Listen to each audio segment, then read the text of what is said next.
సరేలే, ఇందాకనే చెప్పాను ఆరాటం ఉంది కానీ పోరాటం లేదు. సరే సరే కానీ అరే పెళ్ళైన వాళ్ళకి ఎన్ని కష్టాలు ఉంటాయో మీ అందరికీ చేసి చూపిస్తానండి. ఒకసారి ఎన్ని బాధలు పడవలసి వస్తుందో. మా యావండి ఇప్పుడు ఉన్న పరంగా పుట్టింటికి దేవలసి వస్తుంది. వాళ్ళ అమ్మగారింటికి వెళ్తానని చెప్తుంది. ఇది ఎక్కడ చచ్చిందో ఏటో ఏమవుతుందో. శాంతి ఎందుకంటే అరుస్తారు? వెళ్ళకెళ్ళగా మా పుట్టింటికి వెళ్తున్నా. ఆడవాళ్ళు అన్నాక కొంచెం అందంగా రెడీ అవ్వాలి కదా. హలో, నేను అందంగా రెడీ అయ్యానా? అబ్బా, సేమ్ బాహుబలి సినిమాలో అనుష్కలా ఉన్నావు తెలుసా? అలా ఉన్నారా? అవును, ఫస్ట్ హాఫ్ లో పొలం ఎడతా ఉండవు చూసావా? ఆ అనుష్కలా ఉన్నావు. ఈ మాటగా తక్కువ లేదు. ఎన్ని రోజులు చెప్తున్నాడు, కిటికీకి కట్న కుట్టించండి. ఆ పక్కింటాడు అదే పనిగా చూస్తాడంటే అది మాత్రం పట్టించుకో. సరిగ్గా చూడండి, ఆడే కుట్టిస్తాడు. కనీసం బాత్రూమ్ డోర్ పెట్టించండి. ఎదురింటి కొన్నాడు తెగ్గు చూడబోయాడు. చూసాడా? చూడబోయాడు. చూస్తే చెప్పారు అంత దృష్టి నీకెందుకు? సరిగ్గా చూస్తే ఆడే చెప్తాడు. రాత్రి అంతా నిద్ర లేదు. ఆ విషయం అని తెలుసా? హలో, రాత్రి కరెంట్ పోయి దోమలు పీకాయని చెప్పి, లేకపోతే నేనేదో పీకాను అనుకుంటారు వాళ్ళు. ఎల్లకెళ్ళగా పుట్టింటికి వెళ్తున్నాం. మా నాన్నగారు నా మీద బెంగ పెట్టుకున్నారు. ఫ్రీగా వచ్చి బెంగ మాత్రం పెట్టుకున్నాడు. కూతుర్ని పిలిచి 10 రూపాయలు లంగా పెట్టే వెళ్ళాడు. కానీ ఏందే మీ నాన్న మీ అమ్మ మీ నాన్న చేసిన పని? ఏమండి, నా పేరు శేషు, దీని పేరు కీర్తి. పెళ్లి పత్రికలో ఏమి రాయాలి? శేషు కీర్తిల వివాహానికి ఆహ్వానం అని పత్రికలో రాయాలి. కానీ దీని బాబు ఏమి రాశాడు తెలుసా? కీర్తి శేషుల వివాహానికి ఆహ్వానం అని రాశాడు. కీర్తి శేషులు అంటే ఎవరు? పైకి పోయినాడు. వాళ్ళ పెళ్లికి మనమేమి వెళ్తామని అని చెప్పేసి పెళ్లికి ఎవరు రావడమే మానేశారు.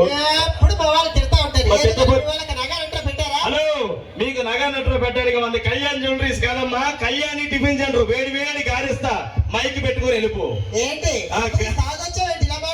అరే, పండుగ తర్వాత తాగడం తోడడం మామూలే కదా. ఎందుకంటే మీ మగాళ్ళు అలా తాగుతారు. హలో, ఒక పెద్ద కారు కొనుక్కోవచ్చు. హలో, మీ మొగాలకి వేసే మేకప్ కాకుండా పెద్ద పెద్ద హెలికాప్టర్ కొనుక్కోవచ్చు తెలుసా? హలో, మేకప్ వేస్తున్నది మీ అందరి కంటికి అందంగా కనిపించడానికి. హలో, మేము మందు 90 వేసేది కూడా మీరు కాస్తైనా అందంగా కనిపిస్తారని. చాలా మంది కరెక్ట్ అయ్యారు, బాగానే ఉన్నారు వ్యాపారం. నిన్న సర్లతో గొడవ ఏంటి? అబ్బా, పెద్ద మ్యాటర్ కాదు.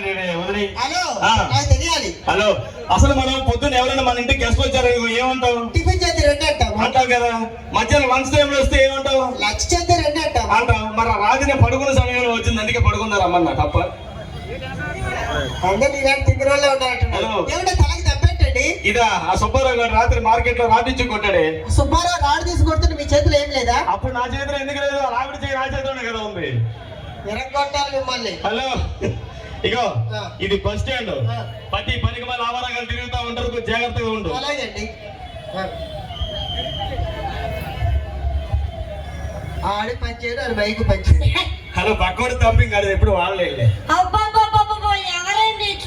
ఈ చక్కని చక్కని ఎక్కరా బొక్క సోనాలి సత్తు మీద వెనక 2 అప్పులు తెస్తావా? బాబు పెద్ద పెద్ద ఈవెంట్ మేనేజర్ వల్ల కాలేదు. ఏమంటే మనలో మనమాట దీని మొహం కరెక్ట్ గా చూస్తే కక్కులు వస్తాయి కానీ కవితలు వస్తాయి అంటారా? ఎవరైనా